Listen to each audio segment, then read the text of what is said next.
Movie के start होते ही हम कुछ पुलिस ऑफिसर्स को एक बिल्डिंग की दजात देखते हैं। देखने को मिलता है कि इस बिल्डिंग में एक घोस्ट ऑफिसर्स जब एक दरवाजा खोलने की कोशिश करते हैं तो उनका हाथ ही जब जाता है। दरवाजा तोड़कर जब ये लोग एक मीटिंग रूम में जाते हैं तो वहाँ सभी लोग सभी चीजें बर्फ में जमी हुई थी। वहाँ एक फोनोग्राफ में अजीब सा मंत्र चल रहा था। साथ ही उन्हें वहाँ एक रहस्यमय महिला प्राचीन पीतल का कवच पहने जमी हुई मिलती है। उसकी आंखें खुलते ही बर्फ से जमे सारे लोगों के सर फट जाते हैं और उस पीतल के गोले में जिस पर कोई पौराणिक भाषा लिखी थी उसमें एक प्राचीन भूत कैद हो जाता है। इस घटना के कई दशकों बाद वही न्यूयॉर्क शहर में फीबी अपने भाई ट्रेवर, क्लास टीचर गैरी और अपनी माँ कैली के साथ शहर में हंगामा मचा रहे एक सीवर ड्रैगन के भूत को पकड़ने के चक्कर में शहर का काफी नुकसान कर देते हैं। हालांकि वो लोग अपने गैजेट से उस भूत को घोस्ट लैब में कैद कर लेते हैं। अब शहर में हुए इतने बड़े नुकसान की वजह से मेयर वाल्टर गैरी और कैली को बहुत सुनाता है और फीबी के 18 साल से कम होने की वजह से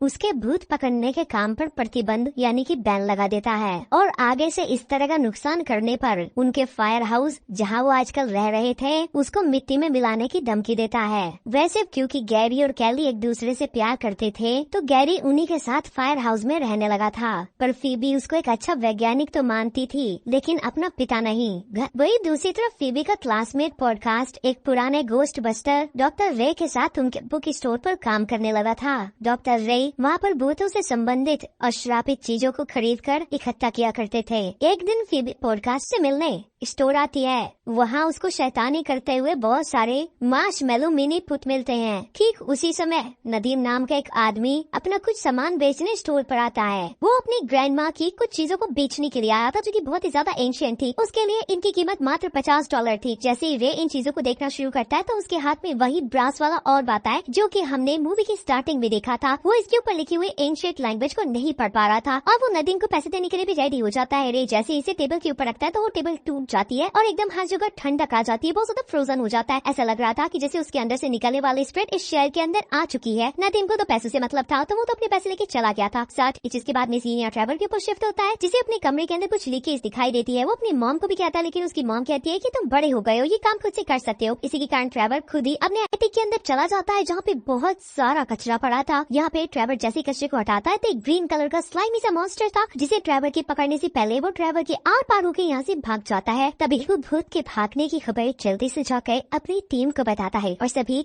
उस भूत को पकड़ने के निकल जाते हैं। फोइबी को यही अकेला छोड़कर बेचारी अकेली फोइबी यहाँ क्या करती। वो चेस खेलने लगती है तो नोटिस करती है कि भूत उसके साथ चेस खेलने लगी थी। पहले फोइबी को थोड़ा अजीब लगता है लेकिन अब अगर उसके दोस्त नहीं तो ये भूत ही सही। वो खेलना कंटिन्यू करती है और हैरान होकर अब भूत उसके सामने आकर उससे सवाल करती है, क्या तुम्हें मुझसे डर नहीं लगता? कोई भी कहती है, अरे मेरा तो रोज का काम है। खैर अब अगले दिन हमें दिखाया जाता है कि कैली अपने घर पे एक घोस्ट इंजीनियर को बुलाती है अपनी भूतिया पाइपलाइंस को ठीक करवाने के लिए। इंजीनियर उनकी पाइपलाइंस देखते हुए कहते हैं कि एक मरतबा यहाँ पे हमला हुआ था लेकिन परेशानी की बात नहीं है, मैंने भूतों के लिए एक नया बेस बनाया है। वहाँ हम सब लोग मिलकर भूतों के ऊपर रिसर्च भी करते हैं और साथ वहीं की पाइपलाइंस के अंदर हम भूतों को कैद भी कर लेते हैं। ये जगह तो घोस्टबस्टर्स के लिए काफी इंटरेस्टिंग थी। यहीं पर घोस्ट इंजीनियर घोस्टबस्टर को एक ऐसी मशीन भी दिखाता है जिसके अंदर किसी भी भूतिया चीज को रखने से उसका भूत मशीन के जरिए ये बाहर निकल आता है।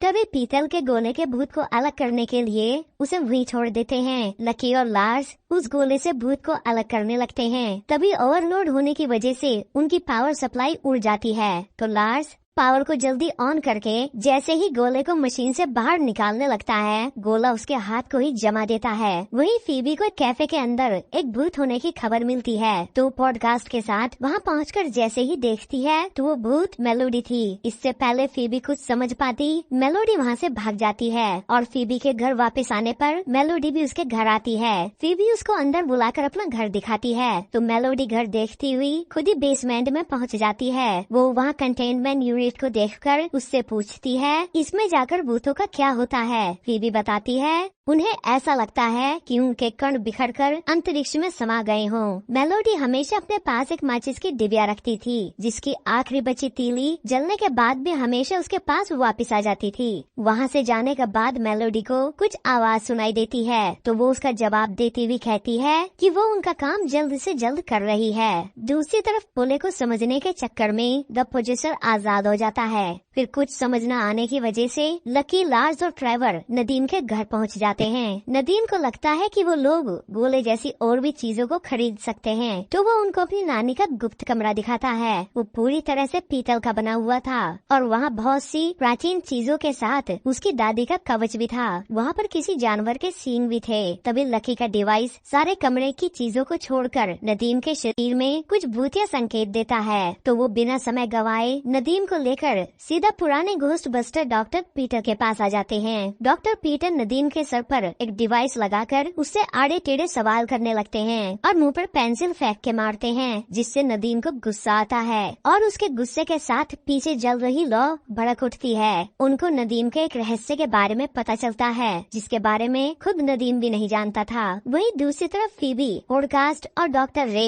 उस गोले से निकल रही आवाज की गुत्थी को सुलझाने के लिए डॉक्टर ह्यूबर्ट के पास सिटी लाइब्रेरी आते हैं। आवाज को सुनकर वो उनसे पूछता है, इस भाषा को लुप्त हुए हजारों साल बीत चुके हैं, तुम लोगों ने इसको कहाँ से रिकॉर्ड किया है? तो वो उनको पीतल के गोले की तस्वीर दिखाते हैं। उसको देखते ही डॉक्टर ह्यूबर्ट सभी को लाइब्रेरी के गुप्त हिस्से में लाकर एक किताब के चित्र को खोल कर दिखाते हैं और फिर एक स्टोरी सुनाना शुरू करते हैं। आज से हजारों यानी कि 4000 साल पहले एक राजा हुआ करता था और उसका एक दास हुआ करता था। कह सकते हैं कि जो उसके साथ में रहा करता था, उसका काम किया करता था। इस मॉन्स्टर का नाम गाराका था। गाराका उस राजा के लिए सारी चीजें करता था। वो राजा हर एक के अंदर फेमस था क्योंकि उसने 7 बड़े बड़े सेनाओं को भी हराया था। राजा को कुछ टाइम बाद में फील होने लगा कि जो गारा का मॉन्स्टर है वो उसे आगे जाकर डिच न कर दे या फिर उसी पर अटैक न कर दे। इसी के कारण राजा ने उसे बर्बाद करने के बारे में सोचा। अपने कई सारे साथियों को बुलाया, कई सारे सॉस्टर्स को बुलाया और उसके बाद में उसके सींग वगैरह तोड़वा दिए और उसे कैद करने के बारे में सोचा। तब गारा भड़क गया और उसने सोचा कि उसने राजा का जब कुछ नहीं बिगाड़ा तो फिर आखिर वो ये चीज क्यों सहेगा। उसने मुर्दों की एक दुनिया बना ली। जितने भी मुर्दे थे उन सबको जिंदा कर दिया। लेकिन फिर राजा ने फायर मास्टर को बुलाया, यानी कि उस वक्त के सॉर्सरर कह सकते हैं कि घोस्ट बस्टर, और उन्होंने ब्रास और कॉपर से मिलने वाली शील्ड की एक बॉल बनाई और उसके अंदर गाराको को कैद कर लिया। 1904 में कुछ अमीर लोगों का एक ग्रुप था कि वो भी इस मॉन्स्टर को आजाद कर देते हैं, जिससे कि ये सारे लोग मिलकर उस मॉन्स्टर के ऊपर कब्जा करेंगे और जैसा वो चाहेंगे वैसा वो मॉन्स्टर कर देगा। लेकिन सारी चीजें बर्बाद हो गयी। लेकिन जैसे उस मंत्र को बचाया गया जिससे कि वो मॉन्स्टर जिंदा हो जाए, तो वहाँ पे एक साथ में इंसानों से भरा हुआ पूरा हॉल जम गया। अच्छा हुआ कि सही टाइम पे वो बॉल बंद हो गई, नहीं तो वो मॉन्स्टर आजाद हो जाता। जैसे ही वो मंत्र प्ले होना शुरू होते हैं तभी यहाँ पे पॉजेस्ड घोस्ट आ जाता है, जो कि उस वॉइस को एक डस्टबिन की थैली में पैक करके यहाँ से ले जाता है। अगर वो वॉइस बाहर निकल गई तो ये गारा का जो मॉन्स्टर था वो भी आजाद हो जाएगा। सब लोग उसे पकड़ने की बहुत कोशिश करते हैं। बाहर जाकर वो मॉन्स्टर एक शेर के अंदर बदल जाता है और इवन डॉक्टर रे के ऊपर भी अटैक करने वाला था। लेकिन सही टाइम पे फीबी ने गाड़ी के अंदर प्रोटॉन गन रखी हुई थी, उसे चला दिया और उस शेर को मार दिया। लेकिन इस चक्कर में बहुत सारी तबाही हो गई और शहर के जितने भी पुलिस वाले थे उन सब ने फीबी को अरेस्ट कर लिया था। अब तो यहाँ पे मेयर पहुंच गया था, जो कि इन सारे घोस्ट बस्टर के काम को बंद करवा देता है, रुकवा देता है, बिल्कुल रेस्ट्रिक्टेड कर देता है। और इन सब चीजों के पीछे की वजह फीबी को बताई जाती है। फीबी यहाँ पे समझाने की कोशिश भी करती है, लेकिन उसकी माँ कैरी, उसका बॉयफ्रेंड ग्रेप बिल्कुल बात नहीं समझता। फीबी को इन सब चीजों को जिम्मेदार ठहराया जाता है। लेकिन यहाँ पे बाकी के जो डॉक्टर्स थे उन सब लोगों को तो ये चीजें समझ में आ रही थी कि कुछ तो गड़बड़ हो रहा है। सबको पता था कि फीबी बहुत ज्यादा अपसेट है और शायद वो कहीं चली भी गई है। ग्रे को भी लग रहा था कि शायद वो कैली के बच्चों को कभी नहीं संभाल पाएगा, लेकिन अब उन्हें काम तो करना था और एज सून एज पॉसिबल इस घोस्ट से भरे हुए जेल को भी खाली करना था। यहाँ पे नदीम आता है और नदीम इन सारी चीजों को देखता है। नदीम को इन्फॉर्म किया जाता है कि तुम्हें शायद उस ब्लास्ट की गोली को कभी बेचना ही नहीं चाहिए था, बल्कि तुम तो उसकी प्रोटेक्टर हो। लेकिन तुम्हें ये भी बात पता होनी चाहिए कि तुम एक फायर किंग हो और तुम्हें इन चीजों को समझना पड़ेगा। कहता है मैं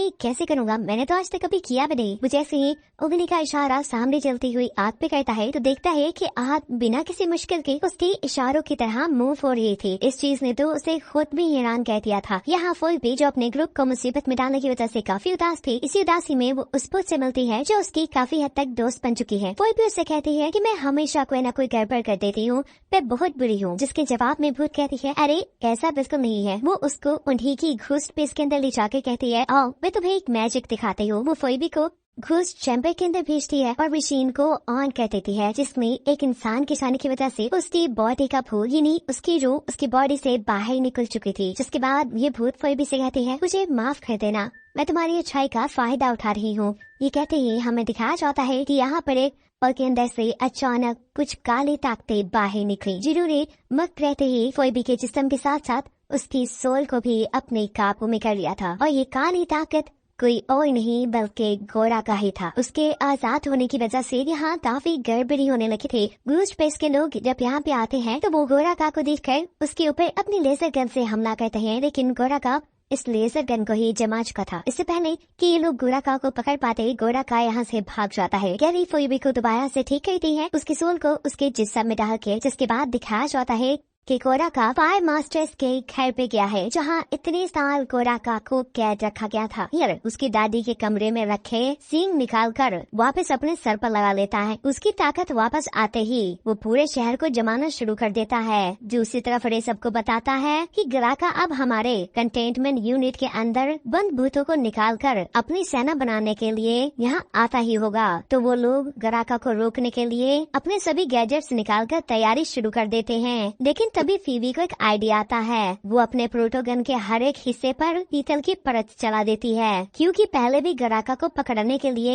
पीतल का ही इस्तेमाल किया गया था। अब नए और पुराने गोस्टबस्टर्स की टीम गोराका से लड़ने के लिए तैयार हो जाती है, लेकिन द प्रोड्यूसर चीजों में घुसकर उन सबको परेशान कर देता है। और फिर वो जैसे ही ट्रेवर पर प्रोटोगन तान कर चला देता है, तभी नदीम अपनी ताकत से प्रोटोगन से निकलने वाली लेजर की दिशा मोड़कर ट्रेवर को बचा लेता है और पॉडकास्ट उस गन को तोड़ देता है। वही पूरे शहर को जमा कर गोराका फायर हाउस आता है। वहाँ सबकी प्रोटोगन उसके आगे फेल हो जाती है। गोराका वहाँ सबको बर्फ में फंसाकर उनके कंटेनमेंट यूनिट को तोड़कर सारे भूतों को आजाद कराता हुआ दूसरी दुनिया का दरवाजा खोल देता है। तो नदीम अपनी दादी का कवच पहने गोराका पर हमला कर देता है और उस आग की गर्मी से सभी लोग बर्फ की कैद से आजाद हो जाते हैं। फीबी फिर से अपनी प्रोटोगन से उस पर हमला करती है और सारे उसे सहारा देने के लिए उसके साथ खड़े होते हैं। बाकी सारे पुराने गोस्टबस्टर गोराका को कैद करने के लिए तहखाने में जाकर कंटेनमेंट यूनिट को ऑन कर उसका लीवर खींच देते हैं। तो वो यूनिट गोराका को अपने अंदर खींचने लगती है, जिसकी वजह से उसके सींग उसके सर से टूटकर अलग हो जाते हैं और वो